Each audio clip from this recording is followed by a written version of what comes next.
Hello, everyone. Do apologize for my voice, if my voice is a little bit raspy today. Still getting getting over a little bit of a cold viral infection that I've been dealing with for about the last week and a half. Not the Rona, but if anybody else has been dealing with this, my condolences to you as well. Today's story is going to be a tale about Baba Yaga, the great witch of the woods in Russian mythology. She appears in many stories, appears in tales involving Vasilisa, a couple of other stories that I think I've read on here, and this one. Once upon a time, there was a widowed old man who lived alone in a hut with his little daughter. Very merry they were together, and they used to smile at each other over the table, just piled with bread and jam. Everything went well until the old man took it into his head to marry again. Yes, the old man became foolish in the years of his old age, and he took another wife, and so the poor little girl had a stepmother. And after that, everything changed. There was no more bread and jam on the table, and no more playing Bo Peep, first this side of the samovar, and then that, as she sat with her father at tea. It was worse than that, for she never did sit at tea. The stepmother said that everything that went wrong was the little girl's fault. The old man believed his new wife, and so there are no more kind words for his little daughter. Excuse me. Day after day, the stepmother used to say that the little girl was too naughty to sit at table, and then she would throw her a crust and tell her to go out of the hut and go eat it somewhere else.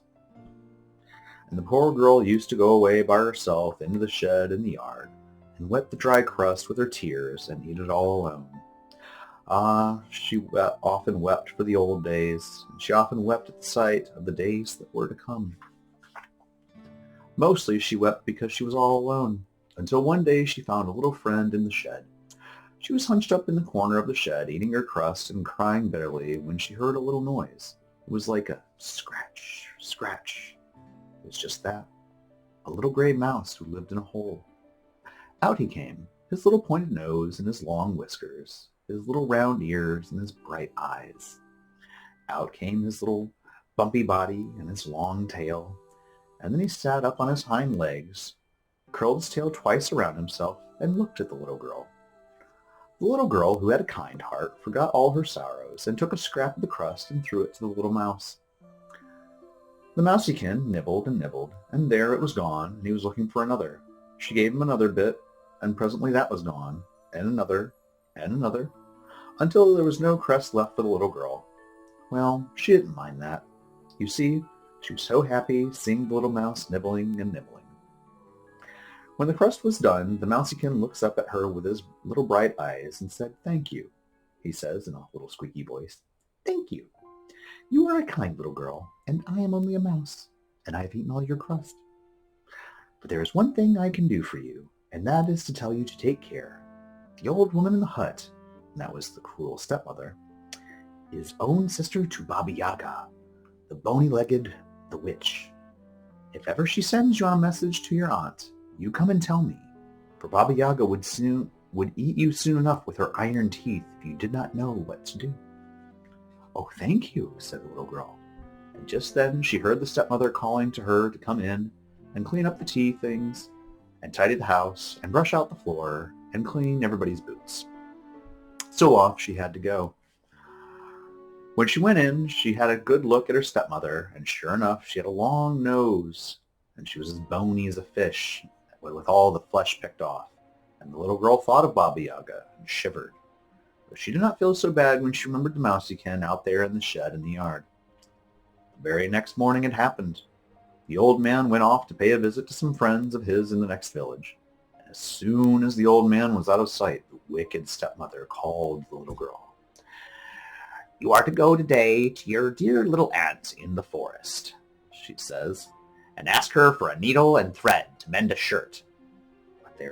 But here is a needle and thread," says the little girl. "Hold your tongue," says the stepmother, and she gnashes her teeth and make a noise like clattering tongs. "Hold your tongue. Didn't I tell you you are to go today to your dear little aunt to ask for a needle and thread to mend a shirt?" "How shall I find her?" says the little girl, nearly ready to cry. for she knew that her aunt was Baba Yaga, the bony-legged, the witch. The stepmother took hold of the little girl's nose and pinched it. "That is your nose," she says. "Can you feel it?" "Yes," says the poor little girl. "You must go along the road into the forest till you come to a fallen tree, and there you must turn left.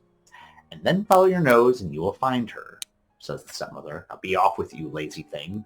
Here is some food for you to eat by the way," and gave her a little bundle wrapped in a towel. The little girl wanted to go into the shed and tell the mousekin she was going to Baba Yaga and to ask what she should do, but she looked back and there was the stepmother at the door watching her, so she had to go straight on. She walked along through the forest till she came to the fallen tree. Then she turned to the left. Her nose was still hurting where the stepmother had pinched it, so she knew that she had to go straight ahead. She was just setting out when she heard a little noise under the fallen tree. Scratch, scratch. And out jumped the little mouse and sat up in the road in front of her. "Oh, mousiekin, mousiekin," says the little girl. "My stepmother has sent me to her sister, and that is Baba Yaga, the bony-legged, the witch, and I do not know what to do." "It will not be difficult," says the little mouse, "because of your kind heart. Take all the things you will find in the road and do with them what you like. Then you will escape from Baba Yaga, and everything will be well." "Are you hungry, mousiekin?" said the little girl. "I could nibble, I think," says the little mouse. I think I'm going to keep that one. I can nibble if I'm hungry. The little girl unfastened the towel, and there was nothing in it but stones.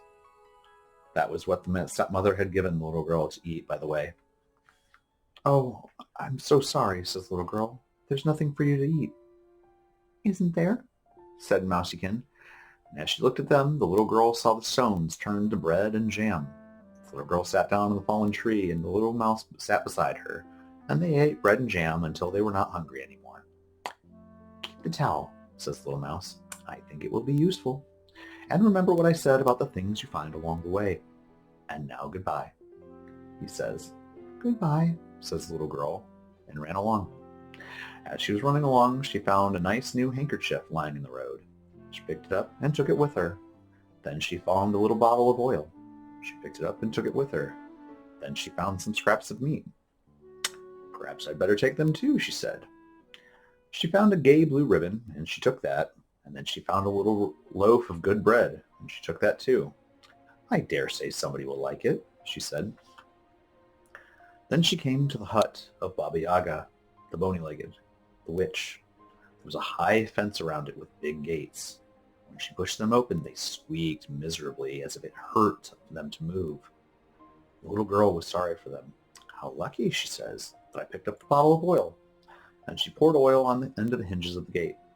Inside the railing was Baba Yaga's hut, and it stood on hen's legs and walked about the yard.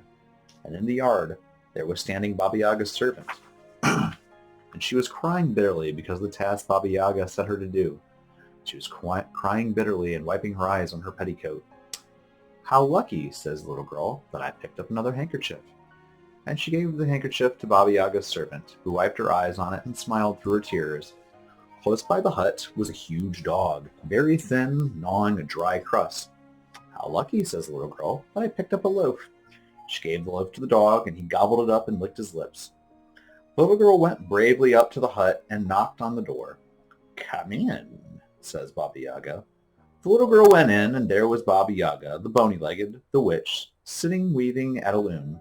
In a corner of the hut was a thin black cat watching a mouse hole. "Good day to you, Auntie," says the little girl, trying not to tremble. "Good day to you, niece," says Baba Yaga. "My stepmother has sent me to ask you for a needle and a thread to mend a shirt." "Very well," says Baba Yaga, smiling and showing her iron teeth. "You sit down here at the loom and go on with my weaving, while I go and get you the needle and thread." The little girl sat down at the loom and began to weave. Baba Yaga went out and called to her servant. "Go and make a hot bath and scrub my niece. Scrub her clean. I'll make a dainty meal of her." The servant came in for the jug. The little girl begged her, "Be not too quick in making the fire and carry the water in a sieve." The maid smiled but said nothing, because she was afraid of Baba Yaga, but she took a very long time about getting the bath ready.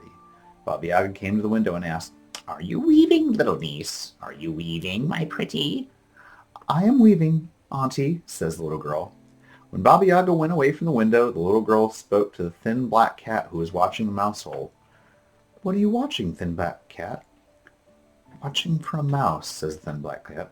"I haven't had any dinner for 3 days." "How lucky," says the little girl, "that I picked up the scraps of meat." And she gave them to the thin black cat. The thin black cat gobbled them up and said to the little girl, "Little girl, do you want to get out of this?" "Catkin dear," says the little girl, "I do want to get out of this, for Baba Yaga is going to eat me with her iron teeth." "Well," says the cat, "I will help you." Just then, Baba Yaga came to the window. "Are you weaving, little niece?" she asked. "Are you weaving, my pretty?" "I'm weaving, Auntie," says the little girl, working away while the loom went clickety-clack, clickety-clack. Baba Yaga went away. Says the thin black cat to the little girl, "You have a comb in your hair, and you have a towel. Take them and run for it while Baba Yaga is in the bathhouse. When Baba Yaga chases after you, you must listen. When she is close to you, throw away the towel, and it will turn into a big, wide river. It will take her a little time to get over that. But when she does, you must listen. As soon as she is close to you, you throw away the comb. It will sprout into such a forest that she will never get through it all." "But she'll hear the loom stop," says the little girl. "I'll see to that," says the thin black cat. The cat took the little girl's place at the loom. Clickety-clack, clickety-clack. The loom never stopped for a moment. The little girl looked to see that Baba Yaga was in the bathhouse, and then she jumped down from the little hut on hen's legs and ran to the gate as fast as she could, as her legs could flicker. The big dog leapt up to tear her to pieces. Just as he was going to spring on, he saw who she was. "Why, this is the little girl who gave me the loaf," says he. "A good journey to you, little girl." And he lay down again with his head between his paws. When she came to the gates, they opened quietly, without making any noise at all, because of the oil she had poured into their hinges. Outside the gates, there was a little birch tree that beat her in the eyes so that she could not go by. "How lucky," says the little girl, "that I picked up the ribbon." And she tied up the birch tree with the pretty blue ribbon. And the birch tree was so pleased with the ribbon that it stood still, admiring itself, and let the little girl go by. And how she did run!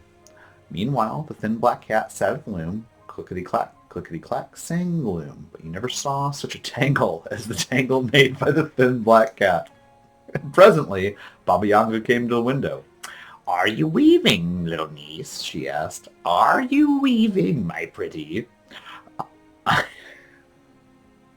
I am weaving, Auntie," says the thin black cat, tangling and tangling, while the loom went clickety-clack, clickety-clack. "That's not the voice of my little dinner," says Baba Yaga. She jumped into the hut, gnashing her iron teeth, and there was no little girl, but only the thin black cat sitting at the loom and tangling the threads. "Arr!" says Baba Yaga, and jumped for the cat, and began to banging it about. "Why didn't you tear the little girl's eyes out?" "In all the years I have served you," says the cat, "you have only given me one little bone, but the kind little girl gave me scraps of meat." Baba Yaga threw the cat into a corner and went out into the yard. "Why didn't you squeak when she opened you?" she asked the gates. "Why didn't you tear her to pieces?" she asked the dog. "Why didn't you beat her in the face and not let her go by?" she asked the birch tree. "Why, you were so long in getting the bath ready. If you had been quicker, she never would have gotten away," said Bobby. "Why were you so long in getting the bath ready? If you had been quicker, she never would have gotten away," said Baba Yaga to the servant. Just a lesson to managers and supervisors. Treating your employees well will help them take care of things for you. Something to consider. And she rushed about the yard, beating them all and scolding at the top of her voice. "Ah," said the gates, "in all the years we have served you, you have never even eased us with water, but the kind little girl poured good oil into our hinges." "Ah," said the dog, "in all the years I've served you, you never threw me anything but burnt crusts, but the kind little girl gave me a good loaf." "Ah," said the little birch tree, "in all the years I've served you, you've never tied me up even with thread, but the little girl tied me up with a gay blue ribbon." "Ah," said the servant, "in all the years I've served you, you've never even given me a rag, but the kind little girl gave me a pretty handkerchief." Baba Yaga gnashed at them with her iron teeth. Then she jumped into the mortar and sat down. She drove it along with the pestle and swept up her tracks with the besom, and flew off in pursuit of the little girl. The little girl ran and ran, and she put her ear to the ground and listened. Bang, bang, bangity bang! She could hear Baba Yaga beating the mortar with the pestle. Baba Yaga was quite close. There she was, beating the pestle and sweeping with the besom, and coming along the road.